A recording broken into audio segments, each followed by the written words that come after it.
Сәлеметсіз бе, құрметті көрермен? Арнамызға қош келдіңіз.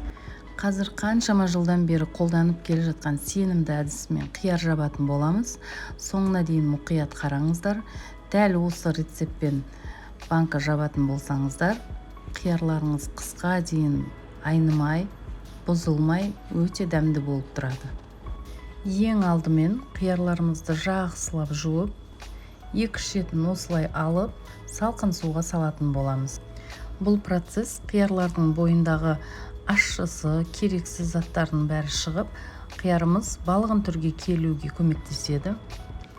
Осылай тап-таза жуылған, артығы кесілген қиярларымыз салқын суда кемін дегенде 3-4 сағатқа жатуы қажет. Қиярымыз дайын болғанша біз банкаларымызды жақсылап жуып, стерильдеп аламыз. Мінекей қиярымыз 4 сағат суда жатты. Көріп тұрғаныңыздай сықырлап өте балғын түрге енді. Келесі кезекте енді қосымша нелер қажет екенін айтып өтетін болсақ, бізге хрен жапырақтары қажет. Мен 2 талын алдым. Байқасаңыздар, барлығы менде кептірілген күйде. Кептіріп дайындап қоямын. Кез келген уақытта қолдана берсеңіз болады. Және де бір артықшылығы, свежий укроп хрен жапырақтарына қарағанда, осы кептірілген түрін қолданатын болсаңыз, маринад суыңыз жұмсақ, дәмі ерекше, әрі түсі де әдемі болып шығады. Келесі әрине ірі қара бұрыш қосамыз. Және де шие жапырақтарын қосамын. Қиярларымыздың сықырлақ болып шығуына осы шие жапырақтарының да үлесі бар. 2 литрлік ыдысымызға 4 жапырақ салсаңыз жетеді. Келесі кезекте лабыр жапырағы 3-4 талы жетеді. Сарымсақ пиязымыздан да 3-4 тал жетеді. Ащы бұрыш мен көгін алдым. Және де тәтті бұрышты біреуін 4 бөлікке бөліп салатын боламыз. Ал енді іске сәт. Қиярларымызды банкаға жайғастырамыз.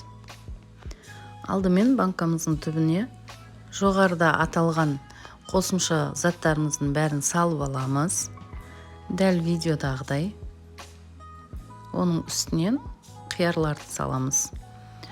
Қиярларымызды көбірек кету үшін мұқият жайғастыруымызға тура келеді. Осылай мінекей. Тығыздап, барынша бір-біріне жақын жайғастырамыз. Әдемілік үшін және де дәмін береді. Тәтті бұрыштарымызды саламыз. Кептірілген укроп таяқшалары. Және де бұрыш, ащы бұрыш. Мінекей лабыр жапырақтарын саламыз. Мінекей бәрі дайын.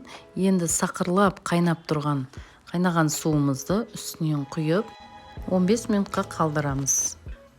15 минут өтті. Енді бос ыдысымызға суымызды құйып аламыз. Банкадағы бұрыштар, басқа да майда заттар сумен бірге төгілмеу үшін осындай резиналық қақпағымызға дәл мен секілді бір шетінен ұзын сызықшалар кесіп қолдансаңыз болады. Бұл өте ыңғайлы, әрі оңай, қолда бар зат. Мінекей осылай төгіп аласыз. Еш қиындығы жоқ. Көріп тұрғандарыңыздай суымыз тап-таза. Осы жерде тағы да мән беретін болсақ, мен жаңадан су құйған жоқпын. Өзінің суын қайталап қайнататын боламыз. Тура осылай жасайтын болсаңыз, ерекше дәмді күрсілдек қияр дайын болады. Мінекей суымыз қайнады. Енді тағы да 15 минутқа қалдырамыз.